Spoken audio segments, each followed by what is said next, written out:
하나님 말씀 봅니다. 하나님 말씀 사도행전 11장 25절 26절 먼저 두 절 보도록 하겠습니다.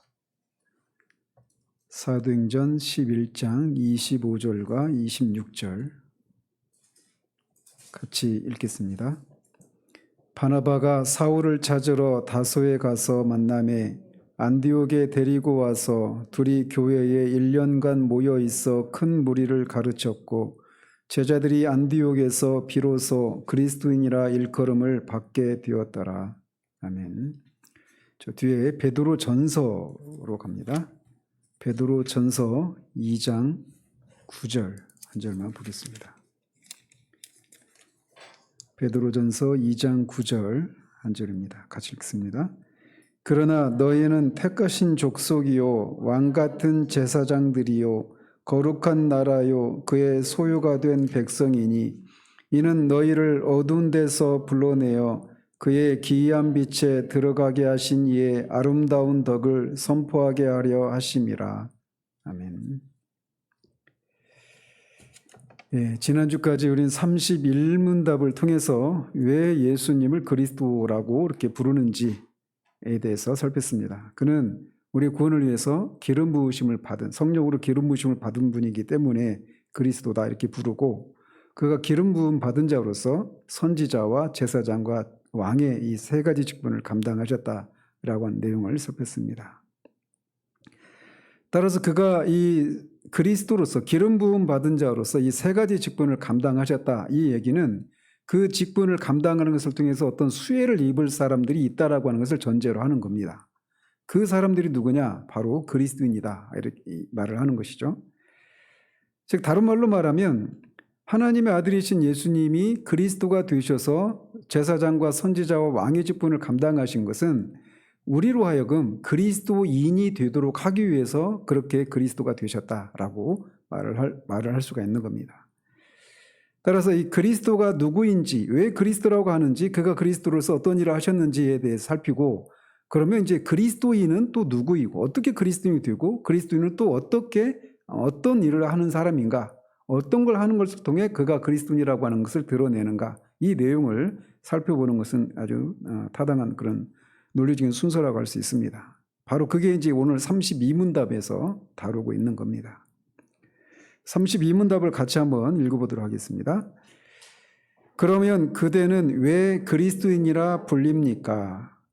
내가 믿음으로 그리스도의 지체가 되었고 또한 그의 기름 부으심에 참여한 자가 되어 그의 이름을 고백하고 나 자신을 감사의 산 제물로 그에게 드리며 또한 이 땅에 사는 동안 자유롭고 선한 양심으로 죄와 마귀를 대적하여 싸우며 그 이후로는 그와 함께 영원히 모든 피조물들을 통치할 것이기 때문입니다. 그래서 이 32문답은 왜 신자들을 그리스도인이라고 부르는지, 다른 말로 말해서 이 신자들은 다른 말로 말하면 그리스도가 기름 부음 받은 자들이니까, 자라고 하는 뜻이니까 신자들도 결국은 기름 부음 받은 자들이다 이렇게 불린단 말이죠. 왜 신자들을 기름 부음 받은 자들이다 이렇게 부르느냐. 그리고 기름 부음 받은 신자들이 기름 부음 받는 것이 어떻게 가능하냐. 결론적으로 말씀드리면 믿음으로 그리스도와 하나가 되기 때문에 그들을 그리스도인이다 이렇게 말을 하고, 기름 부음 받았다라고 하는 것은 그의 기름 부으심에, 예수님이 성령으로 기름 부으심을 받았는데 신자들도 똑같은 성령으로 기름 부음을 받은 사람들이기 때문에 신자들도 그리스도인이다 이렇게 말을 한다는 겁니다. 이 전반부에서 말하고 있는 건. 그리고 후반부 그의 이름을 고백하고 여기서부터 마지막까지는 이렇게 기름 부음 받은 그리스도가 선지자와 제사장과 왕의 직분을 감당하는 것처럼 신자들도 동일한 성령으로 기름 부음 받은 신자들인 그리스도인들도 똑같이 선지자로서 또 제사장으로서 왕으로서의 그런 일들을 한다라고 하는 내용이 이 32문답에서 다루고 있는 내용들입니다. 근데 이제 이 전체적인 내용은 이런 건데, 이렇게 신자들을 그리스도인이라고 이렇게 부른단 말이죠. 근데 성경에 그리스도인이라고 하는 이 명칭이 처음으로 등장하는 부분이 바로 오늘 읽었던 사도행전 11장 26절에서 처음으로 등장을 합니다. 그 전까지는 예수님을 믿는 사람들을 다 형제다, 제자다 이렇게 불렀는데 이 11장에 와서 이제 그리스도인 이렇게 부르는 일들이 그렇게 부르기 시작했다라는 겁니다. 그 앞에 있는 사건들을 보면 사도행전 7장에서 스데반 집사가 순교를 하지 않습니까? 그러면서 예루살렘 교회에 핍박이 임하니까 교회가 흩어지죠. 핍박이 임하니까 교회가 예루살렘에만 있다가 흩어져서 어디로 갑니까? 처음으로 8장에 빌립 집사가 사마리아로 가죠. 그래서 예수님이 승천하시기 전에 너희가 위로부터 권능을 입으면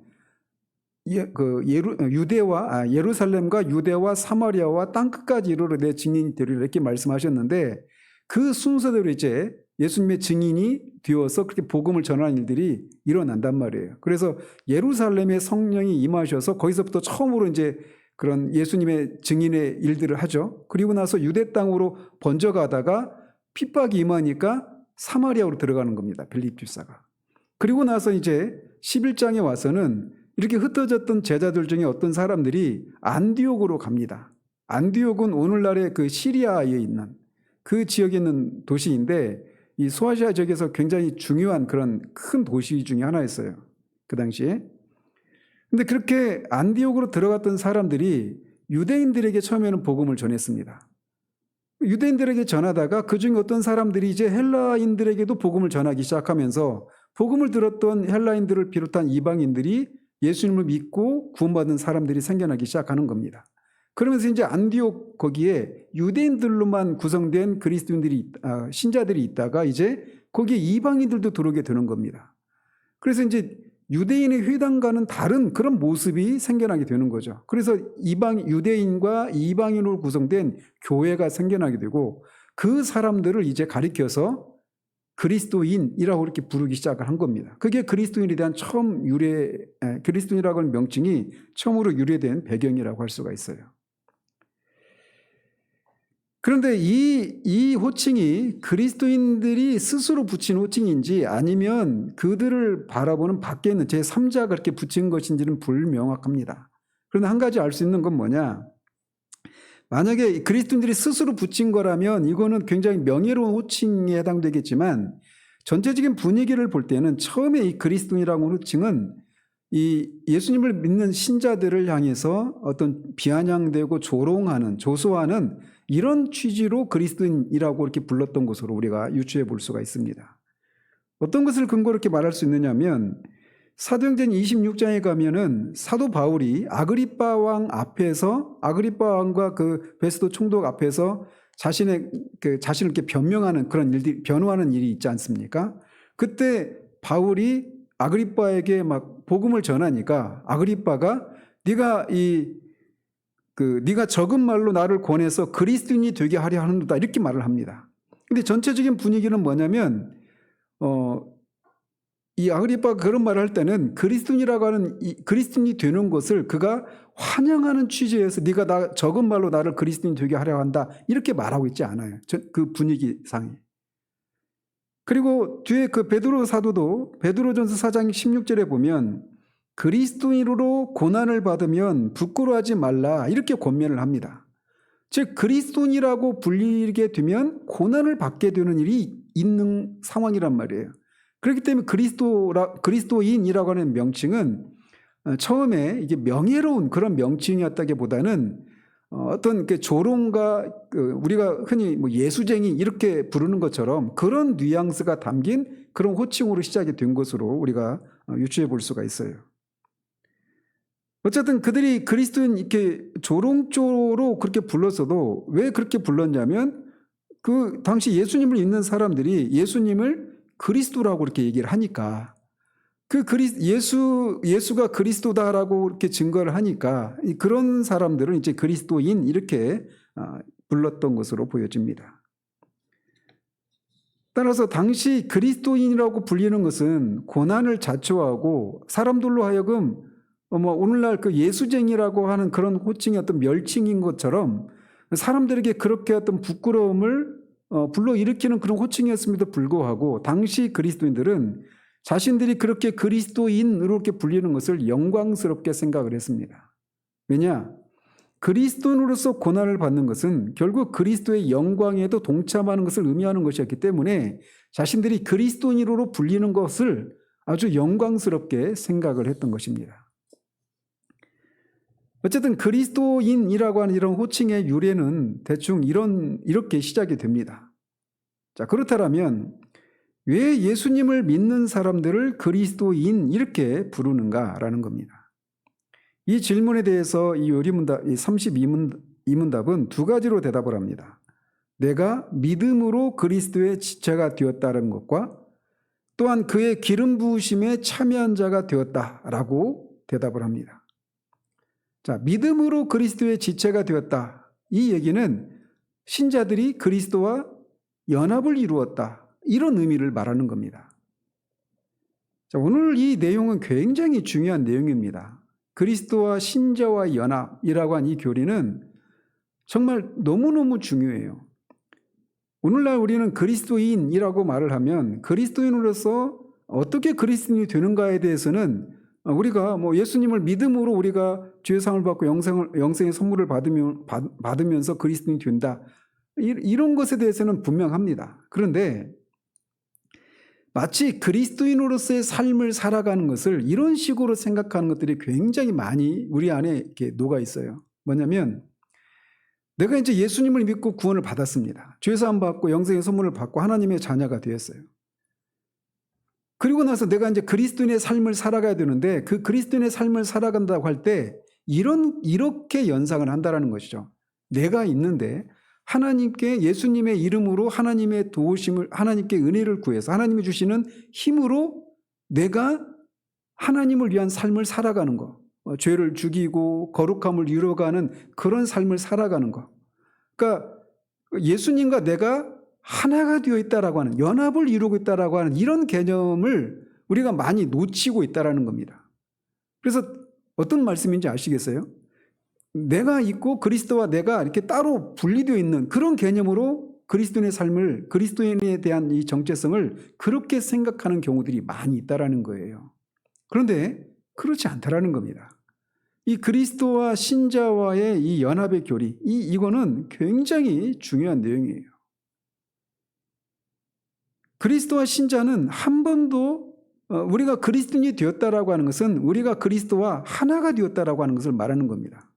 이제 그 연합에 대해서 말하는 성경의 여러 가지 그런 표현들을 통해서 그리스도와 신자와 연합의 본질이 무엇인가를 오늘 살피려고 하는데 이 부분이 아마 중점적으로 다뤄질 것 같은데 우리가 왜 이 그리스도와 신자 연합의 교례가 중요하냐? 그리스도께서 하신 일들이 어떻게 우리에게 전달되느냐면 그와 우리가 연합이 되는 것을 통해 우리에게 주어지기 때문에 그래요. 그러니까 신자와 그리스도와 연합의 이 본질을 우리가 이해하지 못하면 내가 그리스도인이 되었다라고 하는 것의 그 영광스러움을 우리가 놓칩니다. 그리고 우리가 어떤 사람이 될 수 있는가? 아까 처음에 말씀드렸잖아요. 예수님이 그리스도가 되신 이유가 뭐라고요? 우리가 그리스도인이 되도록 하기 위해서예요.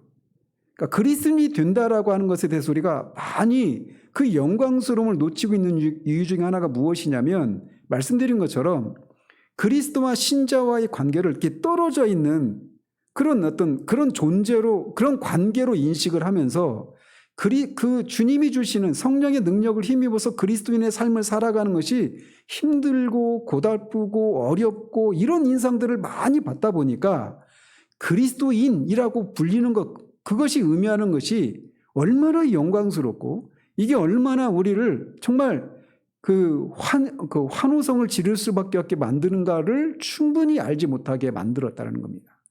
그 출발점이 뭐냐? 그리스도와 신자와 연합의 교리를 우리가 제대로 이해를 못하기 때문이다. 이렇게 말씀드릴 수 있어요. 우리 모두는 그리스도와 연합되어 있지 않는 한 예수 그리스도의 사역으로부터 어떤 것도 우리가 그 사역을 통해서 이루어진 그 모든 이것들을 그런 것들 중에서 어떤 것도 우리의 것으로 삼을 수가 없습니다. 그래서 에베소서 1장 3절에서 이렇게 말을 합니다. 하나님 곧 우리 주 예수 그리스도의 아버지께서 그리스도 안에서 하늘에 속한 모든 신령한 복을 우리에게 주시되, 이렇게 말합니다. 하늘에 속한 신령한 복을 우리가 어떻게 받느냐? 그리스도 안에서 주신다라는 겁니다. 또 요한복음 1장 16절에서도 우리가 다 그의 충만한 데서 받으니 은혜 위에 은혜로라 라고 말합니다. 우리가 신자로서 받는 그 모든 복이 어디에서 오느냐? 그리스도의 충만함으로부터 우리에게 주어진다라는 거예요. 그리고 그게 계속 받고 받아도 이게 한 번에 끝나는 것이 아니라 계속 넘치고 넘친다라고 하는 의미로 이렇게 말을 하고 있는 겁니다. 우리는 그리스도와의 연합을 통해서 그리스도의 충만함을 받게 되는 겁니다. 그러니까 그리스도가 어떤 분이시고 그분의 인격이, 그분이 어떤 분이시고 그분이 하신 일이 무엇인가에 대한 진리를 알면 알수록 그 모든 것이 다 우리의 것이 된다라는 거예요. 그렇기 때문에 우리가 받는 모든 것이 다 그리스도의 충만함으로부터 받는다라는 겁니다. 그래서 뒤에서도 말씀드리겠지만 고린도전서 1장 30절에서 그리스도는 하나님께로부터 와서 우리에게 우리의 지혜와 의로움과 거룩함과 구원이 되신다라고 말을 해요. 그러니까 그리스도가 우리의 것이 되기 때문에 그리스도가 가지고 있는 그리스도 그 자신이 우리의 것이라는 겁니다. 그래서 고린도전서에서도 사도가 말하고 있는 내용이 그러잖아요. 그리스도가 너희의 것이다라고 말이죠. 그리스도가 우리의 것이에요. 그러니까 이거는 그냥 그리스도가 우리의 모든 것입니다. 우리의 그 모든 것이, 제가 지금 막 두서가 없이 막 너무 흥분해가지고 두서없이 말을 전하는 것 같은데, 우리가 이 진리를, 이 그리스도와 신자와 연합의 교리를 아는 것은 우리의 삶의 질을 완전히 바꿉니다. 뿐만 아니라 그것을 통해서 이 하나님을 향해서 우리가 다 그런 소망이 있잖아요. 하나님을 기쁘시게 해드리는 그런 열매를 많이 맺기를 원하잖아요. 주님이 말씀하신 것처럼 우리가 열매를 많이 맺으면 하나님께서 영광을 취하신다라고 말씀하시잖아요. 하나님이 우리에게 맺기를 원하시는 열매가 무엇입니까? 갈라디아서 5장 22절 23절에서는 사랑과 희락과 화평과 오래 참음과 자비와 양성과 충성과 온유와 절제라고 말하죠. 그러니까 이것이 하나님이 우리에게서 맺기를 원하시는 거예요. 그 열매를 우리가 풍성히 맺을 수 있다는 겁니다. 우리는 누구든지 다 어떤 환경이 우리 가운데 임한다 하더라도 외부의 그런 환경에 우리가 요동한 영향을 받지 않고 그런 속에서도 고난이 와도 우리가 평안을 누리고 어떤 어려움이 와도 우리가 기쁨을 누리고 매사에 감사할 수 있고 이런 사람이 되기를 원하잖아요. 근데 그런 삶을 사셨던 유일한 사람이 한 분 있었죠. 예수님이 바로 그런 삶을 사셨는데 그 예수님이 사셨던 삶을 우리가 살아낼 수 있다는 겁니다. 물론 이 말이 좀 조심스럽긴 합니다. 왜냐하면 예수님이 죄 없는 인간으로서 대속의 죽으심을 죽으셨다라고 하는 이 간격을 우리는 메꿀 수가 없기 때문에 완전히 그리스도와 똑같은 그런 삶을 산다, 이 얘기는 굉장히 조심스러운 부분이 있지만 우리가 생각하는 것보다 훨씬이라고 하는 말을 붙일 수도 없는 그런 놀라운 삶을 우리가 살아낼 수 있다는 거예요. 그래서 주님이 제자들에게 그런 말씀을 하시잖아요. 내가 떠나는 것이 너에게 유익하다. 왜? 내가 떠나가면 다른 보혜사를 보낼 건데 그 보혜사가 오면 너희들이 나보다 더 큰 일도 할 것이다 라고 말씀하셨단 말이에요. 그래서 실제로 예수님은 3년 동안에 120여 명 정도의 제자를 남겨놓고 가셨죠. 그런데 그 베드로는 성령을 받고 단 한 번의 설교로 3,000명이 회심을 합니다. 그러니까 그것만 보면 예수님보다 더 큰 일을 했죠. 사도 베드로가.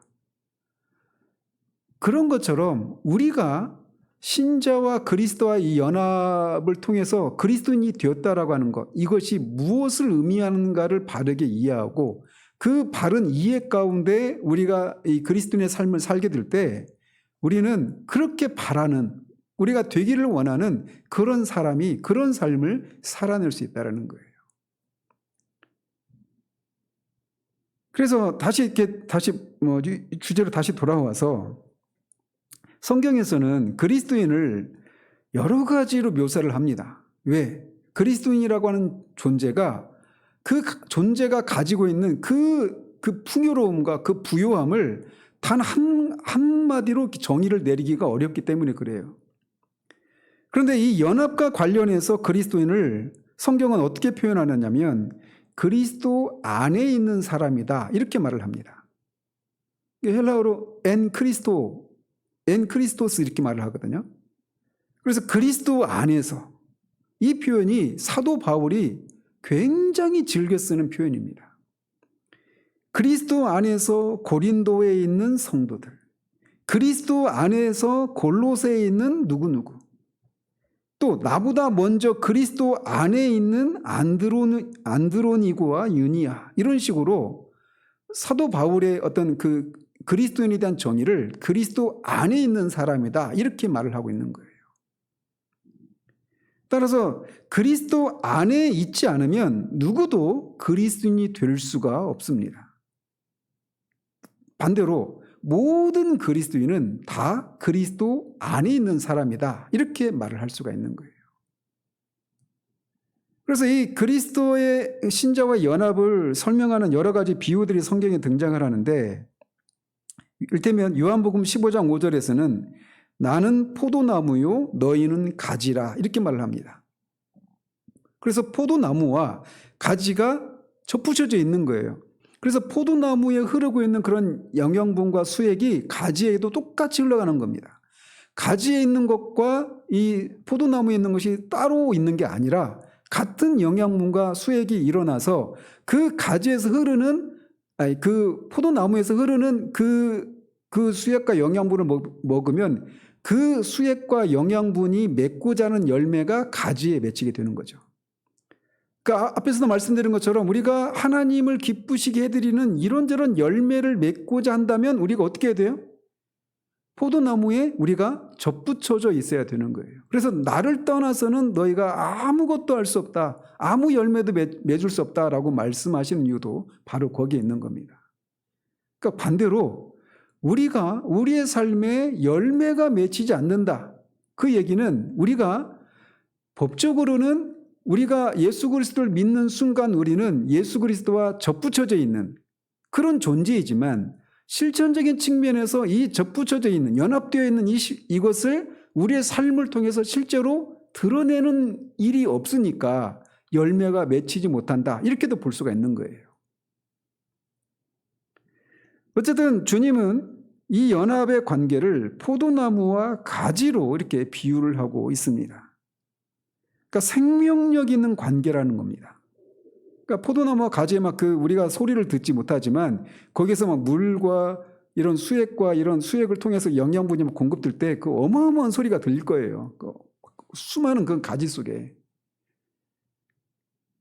그리고 고린도전서 12장 27절에서는 너희는 그리스도의 몸이요 지체의 각 부분이라 이렇게 말을 해서 그리스도와 신자와의 연합을 그 머리와 몸에 비유를 하고 있습니다.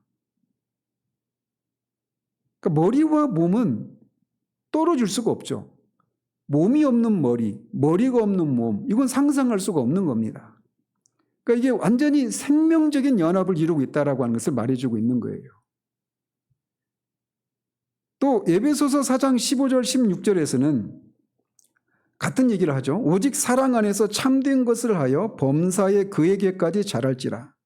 그는 머리니 곧 그리스도라. 사랑 안에서 자라자. 그에게서 자라라. 그에게서 온 몸이 각 마디를 통하여 도움을 받음으로 연결되고 결합되어 각 지체의 분량대로 역사하여 그 몸을 자라게 하며 사랑 안에서 스스로 세우느니라. 여기서도 그리스도와 신자와 연합을 머리와 몸에 비유하고 있어요. 그리고 에베소서 5장 30절 32절에서는 그리스도와 신자와 연합을 남편과 아내와의 그 관계로 비유를 합니다. 그래서 이 관계가 신비로운 그런 관계라고 얘기를 하고 있는 겁니다. 둘인데 하나가 되는 거예요. 또 베드로전서 2장 4절에서 6절까지에서는 이 건물을 뭐 요즘은 이제 콘크리트로 짓지만 그때는 막 벽돌로 이렇게 지었잖아요. 돌로. 그 건물과 모퉁이 돌 그리고 객의 어떤 돌 이런 관계로 얘기를 합니다. 그래서 여기서는 이제 이런 식으로 이렇게 얘기를 하고, 또 사도 바울 같은 경우는 신자와 그리스도와 연합을 누구에게 어떤 관계로 비유하고 있느냐면 아담 안에 있는 사람들과 연합과 같은 것이라고 얘기를 합니다. 즉 불신자와 아담 사이에 있는 연합이 신자와 그리스도와의 연합과 대비되는 연합이다, 이렇게 얘기를 하고 있어요. 이게 이제 로마서 5장에서 얘기를 하고 있는 것입니다. 아담이, 우리가 흔히 믿지 않는 사람들이 제기하는 그렇잖아요. 아담이 선악을 알게 하는 나무 열매를 따먹을 때 우리는 태어나지도 않았고 그걸 먹은 적도 없는데 왜 아담의 죄가 우리의 죄가 되느냐, 이거를 5장에서 설명을 해주고 있는 거예요. 아담 안에 있었다라는 겁니다. 우리가 로마서 5장에서 말하고 있는 것처럼 아담과 아담의 후손들이 그렇게 연합을 이루고 있어서 아담이 넘어질 때 그들도 다 아담의 허리 안에서 다 넘어졌다, 이렇게 얘기를 하고 있는 거예요. 그런 것처럼 두 번째이자 마지막 아담이신 예수님 안에서, 예수 그리스도 안에서 신자들도 똑같은 일이 일어났다라고 말하고 있는 거예요. 그래서 그분이 십자가에서 죽을 때 신자들도 함께 죽었고, 그가 무덤에 있다가 사흘 만에 부활할 때 신자들도 같이 부활해서 하나님을 향해서 살아났다, 이렇게 얘기를 하고 있는 것이죠. 이게 이제 그 로마서 5장과 6장에서 말해주고 있는 것이에요. 이것을 아는 것이 우리가 죄를 어떻게 죄를 죽이고 어떻게 왜 우리가 자기를 부인해야 되고, 우리가 실제적으로 그렇게 하나님의 뜻에 순종하는 것을 통해서 육신으로는 할 수 없는 것들을 우리가 실제적으로 살아내서 하나님을 기쁘시게 해드리는 그런 열매를 맺을 수 있는가라고 하는 것을 이 연합의 교리 속에서 우리가 발견할 수 있는 거예요. 어쨌든 이 성경은 다양한 방식으로 신자와 그리스도와의 연합을 설명을 하고 있습니다. 그래서 그 신자와 그리스도와의 연합이 어떤 성격인지, 그 연합의 본질을 좀 오늘 몇 가지만 살펴보고 시간에서 마쳐야 될 것 같아요. 먼저 우리가 오해하지 말아야 될 것은 뭐냐, 신자와 그리스도가 연합이 되어 있다, 이 얘기는 우리 존재가 그리스도의 존재 안에 삼켜져 버렸다. 그래서 완전히 존재가 하나가, 그리스도와 우리가 구분이 없이 하나가 되어버리는 그런 연합을 의미하는 게 아니라는 겁니다. 잔류기용이 얘기하는 것 중에 하나가 이거예요. 그래서 그 시냇물이, 그 물방울 하나가 샘물에서 물방울이 시내로 들어가고 시내에서 강으로, 강에서 바다로 들어갔을 때 이 시냇물로 시작된 그 물방울 하나가 바닷속에서 완전히 이제 구분이 없어져 버리잖아요. 바닷물인지 시냇물인지. 그런 것처럼 신자와 그리스도와의 연합을 그런 식으로, 하나님과 하나 되는 것을 그런 식으로 설명을 합니다. 잘못된 신비주의죠. 동양에서도 그런 걸 얘기하고 오늘날 이런 것들을 추구하는 사람들이 정말 많이 일어났어요. 신과의, 하나님과의 합일, 이런 것들이 이제 오늘날 그 신사도나 이런 데서 이런 것들을 추구를 하죠. 그 관상기도나 그 가톨릭에서는 향신기도라고 부르던데, 아무튼 그런 것을 통해서 신과 우리가 하나가 되어서 그 무념무상의 그런 상태로 들어가는 거, 이런 것들을 얘기해요. 언제 한번 우리 교회에서도 이랬던 오늘날 우리 시대의 이 잘못된 신비주의에 대해서 한번 이렇게 말씀을 전할 필요가 있는데, 그때 가서 제가 상세하게 더 말씀을 드리도록 합니다. 그런데 여기서 말하고 있는 건 신자와 그리스도의 연합은 그걸 말하는 게 아니라는 겁니다. 우리가 영혼 속에서 천국에서 영원히 살 때도 그리스도는 그리스도고 우리는 우리로 그렇게 독립된 개별된 그런 존재로 있습니다. 그래서 그리스도와 삼위 하나님의 그 영광의 탁월하심을 그 독립된 존재로서 내가 그것을 즐기고 그분과 교제를 나누고 이렇게 돼 있어요. 그냥 그 존재 속에 신성 속에 우리가 완전히 삼켜져서 내 존재가 사라져버리는 이게 아니라는 것이죠. 그러니까 불교나 이런 데서 말하는 게 그거잖아요. 그들이 말하는 구원이라고 하는 게 그거거든요. 열반이라고 하는 게 존재가 완전히 사라져버리는 겁니다. 존재의 멸상이라고 이렇게 표현하는데 그걸 말하는 게 아니에요. 여기서는. 그리고 또 하나 주의해야 될 게 뭐냐. 신자와 그리스도 사이의 연합은 단순히 어떤 똑같은 관심사와 흥미를 가진 그런 사람들 사이에 있는 그런 어떤 느슨한 연합이 아니다라는 겁니다.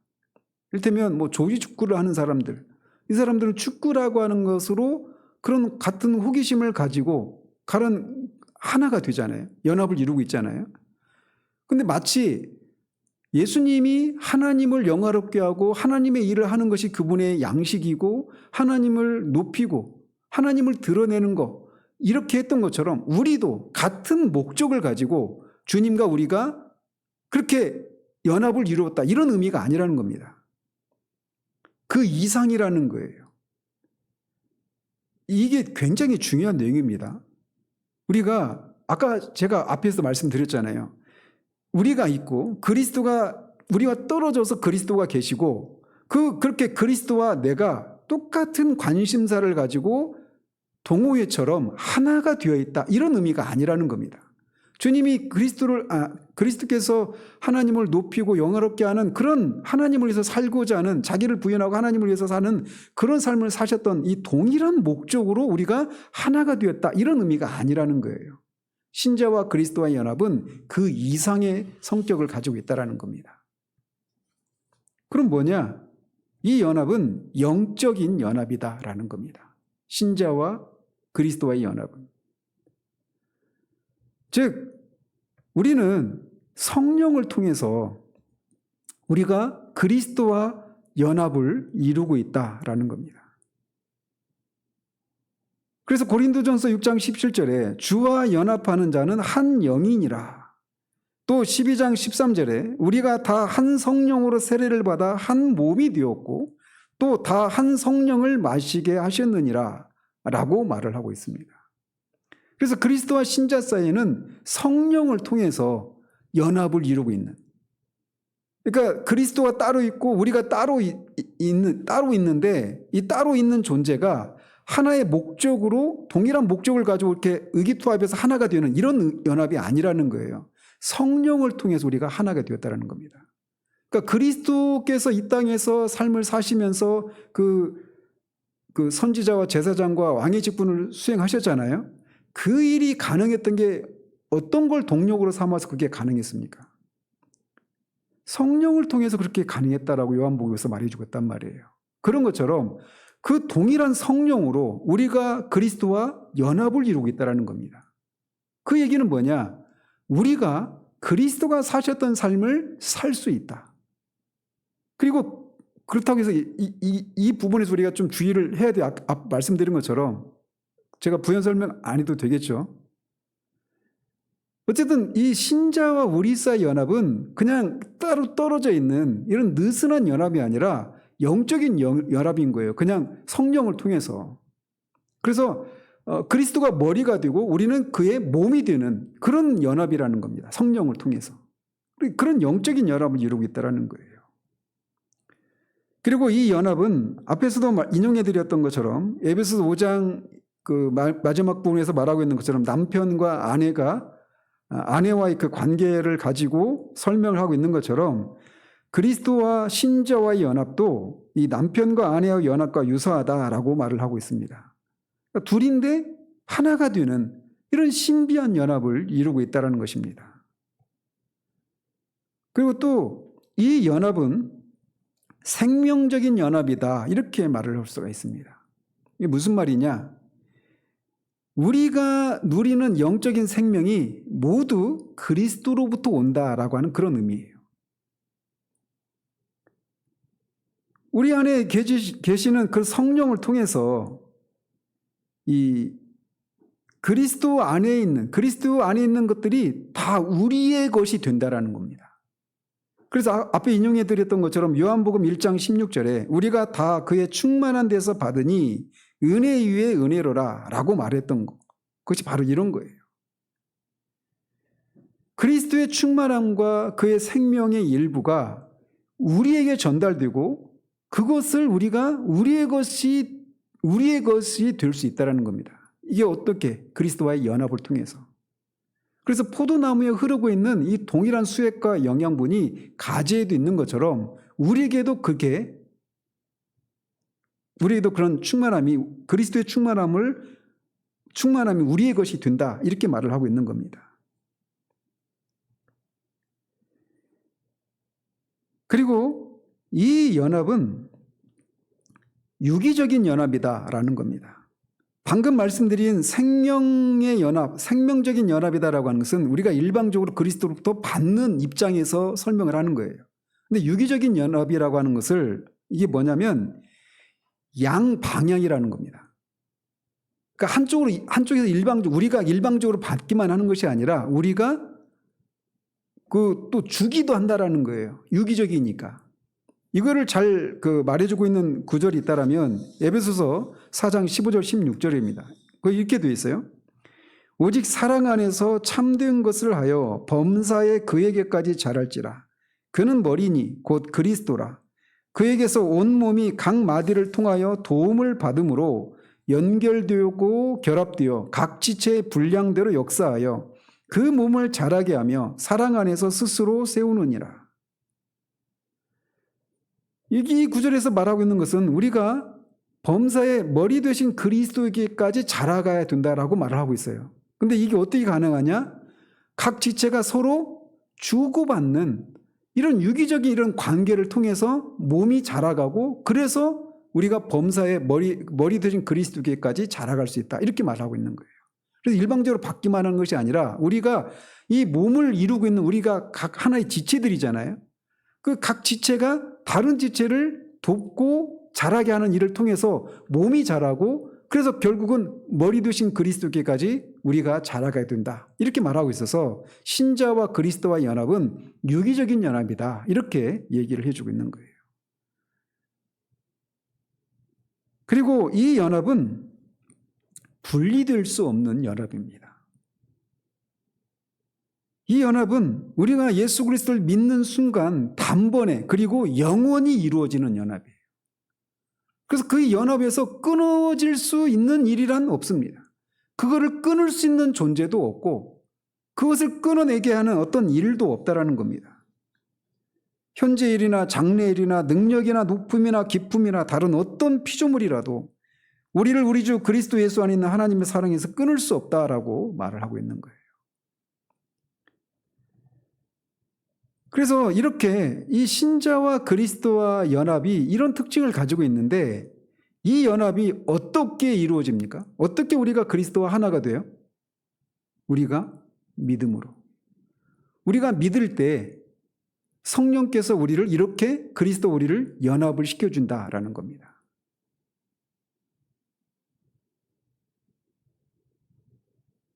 그래서 믿음으로 우리가 그리스도와 하나가 되어서 그리스도의 지체가 되는 거예요. 그리고 그것을 가능하게 하시는 분이 바로 성령 하나님이시다라는 것입니다. 이렇게 됐을 때 우리는 어떻게 될까요? 그리스도와 신자가 하나가 될 때. 먼저 우리가 이것을 내가 경험적으로 주관적으로 체험하는 이런 차원에서 먼저 생각해서는 안 됩니다. 이거는 우리가 느끼든 느끼지 못하든 내가 경험했던 경험하지 않았던 이 일은 객관적으로 우리가 예수 그리스도를 믿을 때 이미 이루어진 일이에요. 그리고 모든 신자들에게 해당되는 일이라는 것을 기억을 해야 됩니다. 우리가 이거를 먼저 이렇게 객관적인 이거를 먼저 생각하는 이런 훈련이 필요합니다. 우리가 언제나 주관적이고 경험적인 것을 먼저 생각을 해요. 그렇게 하기가 쉽습니다. 주관적인 것에 너무 관심을 많이 가지다 보니까 물론 가져야 되는데 여기에다가 너무 관심을 가지게 되면 그것을 주관적으로 경험했을 때 있는 그런 느낌들, 이런 것들이 사라지면 마치 내가 이제 그것과 관련이 없는 것처럼 생각한단 말이에요. 그렇기 때문에 먼저 우리는 주관적인 것이 먼저가 아니라 객관적인 것, 이거를 먼저 떠올려야 돼요. 그래서 신자와 그리스도가 믿을 때 신자와 그리스도가 하나가 되어지는데 그 연합의 결과 어떤 일이 일어나느냐라는 겁니다. 그것을 설명하고 있는 게 앞에서 말씀드렸던 것처럼 로마서 5장에서 그걸 얘기해 주고 있는 거예요. 5장과 6장이 그거를 다루고 있는 겁니다.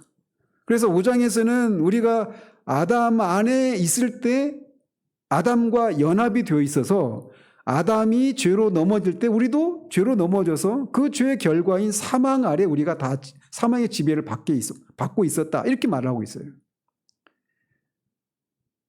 마찬가지로 그리스도인들도 예수 그리스도와 똑같은 그런 관계를 맺고 있다라고 말을 합니다. 즉 우리는 언약적으로 그리스도와 관계를 맺고 있는 겁니다. 그래서 그리스도가 우리의 죄를 위해서, 우리는 이제 그 죄인인 우리는 여기 서 있고 그리스도께서 우리의 죄를 위해서 십자가에서 그냥 죽으시는 일만 한 것이 아니라 그리스도가 십자가에 죽을 때 우리도 그와 함께 죽었다라고 말하고 있어요. 로마서 6장에서 말하고 있는 게 그거예요. 우리가 그와 함께 죄에 대해서 죽고 그와 함께 하나님을 향해서 살았다라고 말을 하고 있어요. 이거는 경험의 차원에서 말을 하는 게 아닙니다. 우리가 그리스도를 믿을 때 그런 일이 일어났다는 거예요. 왜 하나님이 우리를 의로운 사람이라고, 예수님을 믿는 사람들을 왜 우리를 의롭다고 하십니까? 우리가 그리스도와 함께 죽었기 때문이에요. 그래서 죄값을 치렀기 때문에 우리를 의롭다라고 말씀해 주시는 거예요. 그리스도와 우리가 그렇게 연합을 이루어서 우리가 그의 죽으심과 합하여서 세례를 받음으로 그와 함께 장사되었다라고 말하고 있는 거예요. 갈라디아서 2장 20절에서 사도 바울이 내가 그리스도와 함께 십자가에 죽었다, 못 박겠다 말하잖아요.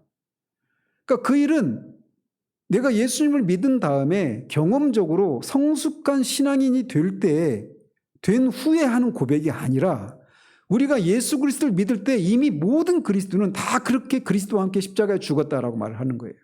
그래서 십자가에 죽을 때 뭐에 대해서 죽었다라고 말을 합니까? 죄에 대해서 죽었다라고 말을 해요. 죄에 대해서 죽었다. 그리고 그와 함께 살았다고 말하는데 뭐를 향해서 살았다고 말을 하냐면 하나님을 향해서 살았다라고 말을 하고 있어요. 그래서 성경에서 죽었다, 살았다라고 말할 때 하나님을 향해서 살았다는 얘기는 그전에는 어떤 상태였다라는 겁니까? 하나님을 향해 죽었다라는 거예요. 죄에 대해서 죽었다는 얘기는 그전에는 죄에 대해서 살았다라는 거예요.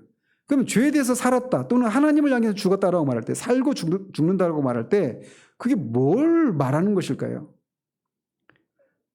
죽음에 대한 정의를 여러 가지로 내릴 수 있습니다. 심장 박동이 멈춘 경우에 죽었다 이렇게 말을 하죠. 근데 이렇게도 설명할 수 있어요. 그 외부의 환경에 반응하지 못하는 상태, 이게 죽은 겁니다. 꼬집어도 반응하지 못해요. 아무리 웃긴 얘기를 해줘도 반응을 못합니다. 아무리 슬픈 얘기를 해줘도 반응을 못해요. 아무리 맛있는 것을 갖다 줘도 반응을 못합니다. 죽어 있으면. 그런 것처럼 죄에 대해서 살았었는데 그리스도와 함께 죽음으로 죄에 대해서 죽었다라는 거예요. 누가? 우리가. 근데 그 우리는 누굽니까? 그때 그리스도와 함께 죽은 우리는 누굽니까? 그거를 다른 곳에서는 뭐라고 말을 합니까? 옛사람이라고 말하는 거예요. 옛날에 나를 나되게 만들었던 그 옛사람, 나는 죽었다라는 겁니다. 다시 말하면 내가 그리스도를 믿기 전에 나는 죽었다라는 거예요. 근데 그리스도를 믿기 전에 나는 죄와 관련해서 어떤 사람이었느냐? 죄에 대해서 살아있는 사람이어서 죄를 짓도록 죄가 나를 유혹하면 거기에 반응을 하고 그렇게 따라가고 죄를 순종했던 사람이라는 거예요. 그런데 그런 내가 죽었다라는 겁니다. 그러니까 내가 죄에 대해서 죽은 내가 죄를 계속 지을 수 있어요? 그렇게 해서는 안 된다라는 거예요. 그러니까 사도가 죄를 우리가 죄를 짓지 말아야 될 이유를 그렇게 그리스도와 연합을 통해서 설명해 주는 거예요. 옛날에 죄에 대해서 반응했던 내가 죽어버렸다라는 겁니다. 그리고 근데 나는 죽었고 끝난 것이 아니라 그리스도와 함께 살았어요. 하나님을 향해서. 그러니까 하나님을 향해서 살았다는 얘기는 그렇게 살았는 나는 또 누굽니까? 나는 이제 새 사람인 거예요. 고린도후서 5장 17절에 말하고 있는 것처럼 누구든지 그리스도 예수 안에 있으면 새로운 피조물이라. 이전 것은 지나갔으니 보라 새 것이 되었다. 새 사람이 된 겁니다. 그러니까 그리스도를 믿기 전에 나는 죽어버렸고 이제 나는 새로운 사람이 된 거예요. 그리스도 안에서. 그리스도 안에서 새로운 사람이 된 나는 어떤 특징을 가진 사람입니까? 죄에 대해서는 죽은 사람이고 또 하나님을 향해서는 살아난 사람입니다. 그전에는 하나님을 향해서 죽어 있었어요. 하나님을 향해서 죽었다는 얘기는 하나님을 기뻐하지도 않고 하나님을 알고 싶어 하지도 않고 하나님을 향해서 하나님께 속한 어떤 것들에 대해서 반응할 수 없는 그것을 즐거워하지도 않고 그것을 알고 싶어 하지 않고 그 하나님을 위해서 살고 싶어 하지도 않는 이런 것이 하나님을 향해서 죽은 거예요.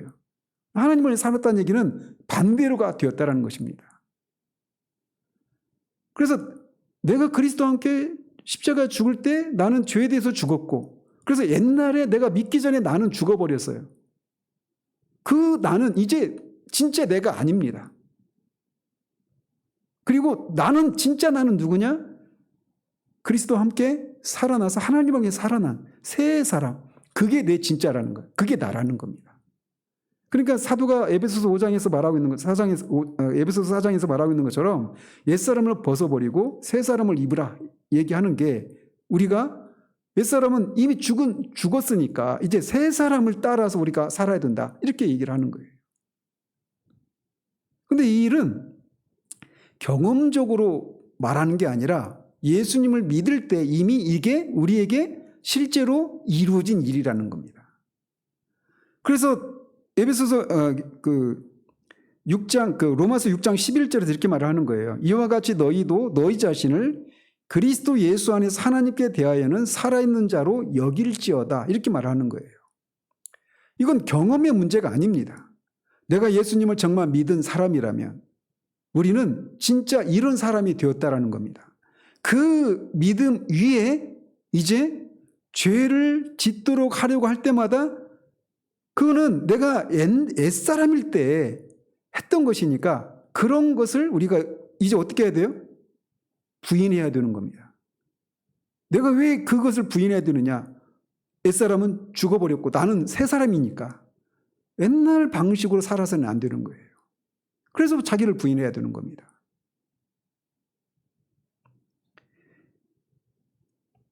그래서 이게 그리스도 안에서 그리고 또 뭐라고 말을 하냐? 이렇게 우리가 그리스도와 함께 십자가에 죽고 다시 살아날 때 죄에 대해서 죽고 하나님을 향해서 살았다 이렇게 말을 하는 거예요. 그리고 뿐만 아니라 그 에베소서 2장 6절에서는 또 이렇게까지 말을 합니다. 또 함께 일으키사 그리스도 예수 안에서 함께 하늘에 앉히시니라고 말을 하고 있어요. 이것도 이미 이루어진 것을 말하는 시제를 사용해서 말을 하고 있는 겁니다. 우리 여기 있잖아요. 근데 우리가 그리스도와 함께 하늘에 앉혀졌다고 말을 하고 있는 거예요.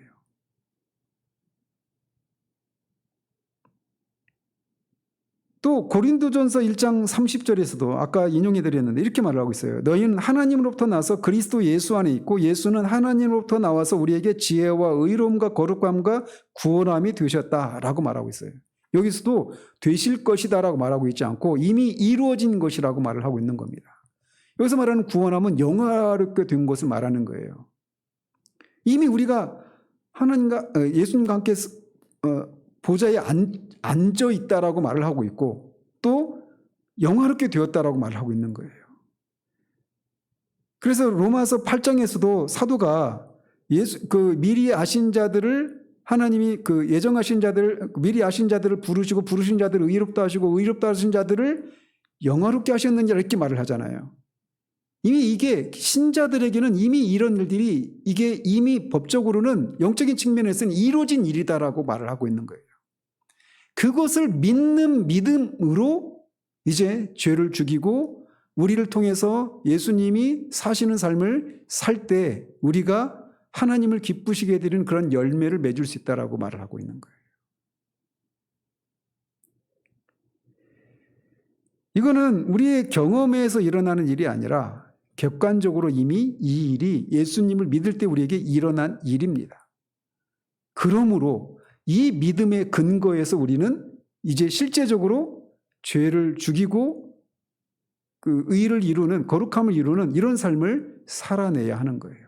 근데 그렇게 살 때 우리가 어떻게 되느냐? 끊임없이 우리를 부인하고 그리고 새 생명을 따라서, 즉 성령의 능력을 힘입어서 그렇게 삶을 살아갈 때 우리가 그토록 원하는, 하나님이 우리 가운데 맺기를 원하시는 그런 열매들을 맺는 그런 삶을 살아낼 수 있다는 겁니다. 그런 삶을 살아갈 때 예수님이 사셨던 것과 같은 그런 삶을 살 수 있는 거예요. 어떤 외부 환경에도 영향을 받지 않고 모든 상황 가운데서 감사할 수 있고 기뻐할 수 있고 평안을 누릴 수 있는, 죄를 이기고, 그런 열매라고 할 때는 어떤 우리 안에 개인적인 그런 삶의 열매들, 인격적으로 주님을 닮아가는 이런 일뿐만 아니라 실제적으로 영혼의 구원의 역사를 또 그런 것을 통해서, 그런 것도 열매에 해당되는 것이겠죠. 그래서 신자가 지금 신자를 그리스도인이라고 부르는 이것이, 이게 왜 이렇게 놀라운 일인지 우리가 알아야 된다는 겁니다. 이걸 모르면 우리는 그리스도인의 삶을 처음에 말씀드린 것처럼 그리스도가 따로 있고 내가 따로 있고 하나님이 주시는 힘을 힘입어서 그리스도가 사셨던 삶을 우리가 본받고 이렇게 살아가는 것으로 생각하는 거예요. 근데 우리가 그리스도와 하나가 되어 있다는 겁니다. 이 비밀을 우리가 알고 이것을 따라 살 때 진짜 우리가 성경을 통해서 읽는 것처럼 사도행전에 나오는 그 사도들과 그 초대교회 성도들, 그리고 우리 앞에 살았던 많은 그런 믿음의 선진들이 살았던 그 삶을 우리도 살아낼 수 있다는 겁니다. 그것이 가능한 이유가 뭐냐? 신자들은 그리스도와 연합을 이루고 있기 때문에 그런 거예요. 그리스도인이 그런 사람들이라고 얘기합니다. 그래서 그렇기 때문에 그리스도인들을 그렇게 기름 부음 받은 사람들이라고 말하는 거예요. 성령을 통해서 그리스도와 함께 같은 기름 부음을, 성령의 기름 부음을 받은 사람이기 때문에 그리스도인이라 부른다. 그 그리스도인들은 이제 그리스도께서 사셨던 그 삶처럼 이제 세 가지 직분을 감당한다. 이게 이제 그 뒷부분에서 말하는 건데 이 부분은 다음 주에 해야 될 것 같습니다. 기도하겠습니다. 하나님 아버지, 우리를 왜 그리스도인이라고 부르는가에 대해서 오늘 살펴봤습니다. 하나님, 정말 이 한 번의 설교를 통해서 이 내용을 우리가 다 알 수 있다라고 하는 것은 정말 어불성설임을 주님 앞에 고백을 드립니다. 그럼에도 불구하고 우리가 살펴본 것처럼 왜 예수님을 믿는 사람을 그리스도인이라고 하는가라고 말할 때 그리스도가 성령으로 기름 부음 받은 것처럼 신자들도 성령으로 기름 부음을 받아서 그리스도와 우리가 생명적인, 영적인, 유기적인 연합을 이루어서 그리스도의 그 충만한 것을 우리도 충만한 데서 우리가 받기 때문에 우리를 그리스도인이라고 부른다라고 하는 이 진리를 우리가 이 저녁에 살폈습니다. 하나님, 이것을 아는 지식에서 우리에게를 더 밝히 드러내 주셔서 그리스도인이 되었기 때문에 그리스도가 사셨던 그 삶을 우리도 그냥 흉내내고 본을 받는, 그리스도와 우리가 떨어진 채로 그렇게 그 삶을 본받는 그런 삶이 아니라 그리스도와 하나가 되어서 그 삶을 우리도 그렇게 살 수 있다라고 하는 이 진리를 우리에게 밝히 드러내 주시기를 원합니다. 그래서 이 가난한 시대에 정말 주님의 마음에 흡족함을 드리고 주님이 기뻐하시는 그런 열매를 풍성히 맺어드리는 그런 우리들 될 수 있도록 도와주시기를 원합니다. 예수 그리스도 이름으로 기도합니다. 아멘.